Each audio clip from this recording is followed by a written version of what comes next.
Let me tell you what that looks like. Let me tell you what that looks like. So it looks like, if I had to break it down for you to be able to understand what Jesus did for us, pretend like this is Jesus. All right? And so these are Jesus' siblings. They are us. All right. And so they were all in the room at one point. We pretend like they were all in the room at one point.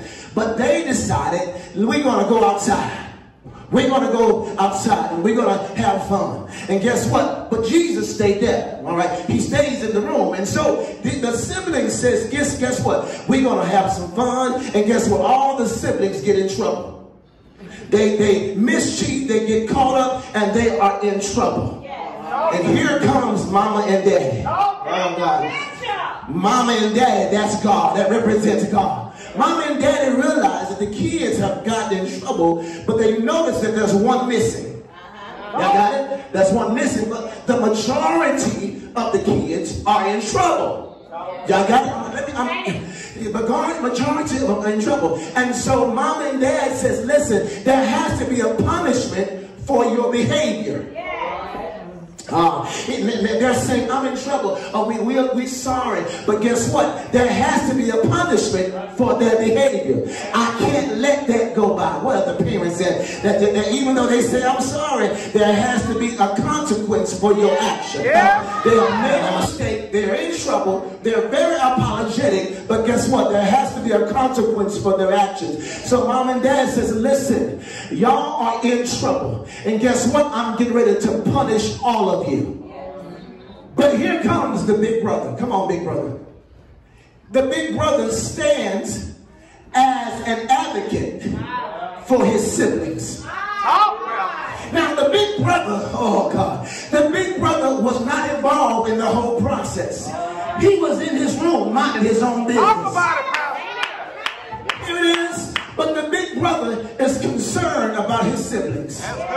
And so the big brother says, Mama, Daddy, it was me. He takes the blame for all of his siblings. Had nothing to do with Somebody shout, he took the blame. He took the The blame. big brother says, it was me. It was me. Even though it was his siblings, the big brother takes the blame. And he says, I'll take on the punishment that's required for the sake of my siblings. And so the siblings, y'all go away. Y'all go away. The siblings have been excused because the big brother says, I'll take the blame. I wasn't a part of the problem, but I will be a part of the solution.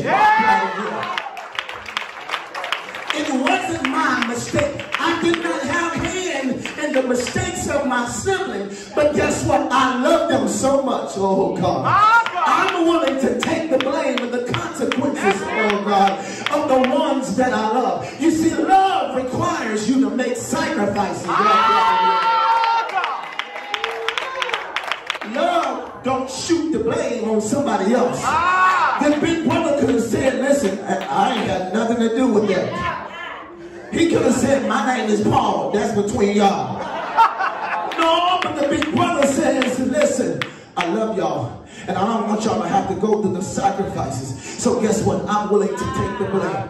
And so guess what? He takes the blame. He begins to suffer the sacrifice that is needed so that the parents can be pleased, oh God. They understand that there has to be a consequence. But guess what? God understood, according to his righteousness, that there has to be a consequence or a sacrifice for sin. And they were not qualified. But guess what? There was the big brother. Somebody shout, the big brother is Jesus. The big brother is Jesus. So he endured the cross. He endured the shame. But guess what? Half of the work was done when Jesus died. Yes. Oh God, somebody shout, half the work. Half the work. Half the work was done. The other half is when Jesus rose from the dead. In other words, the parents are satisfied with the fact that he stood up and took the consequences for his siblings. But the work was not done until he was released. the brother had to go to his room and suffer the sacrifice. That's one part of it. But guess what? Until the brother, oh God, is reconciled, there you go, is reconciled with his siblings, the work was not done. So the sacrifice was all about, or the resurrection of Christ was all about reconciling, oh God, bringing the big brother back to the siblings. So when you receive Christ in your life, y'all quiet in here, you receive the spirit of the big brother. You receive, oh God. So now you have the mindset of the big brother, because you're saying, listen, how in the world can he love me like that? He didn't have anything to do with it, but guess what? He took the blame. Somebody shout, Jesus took the blame.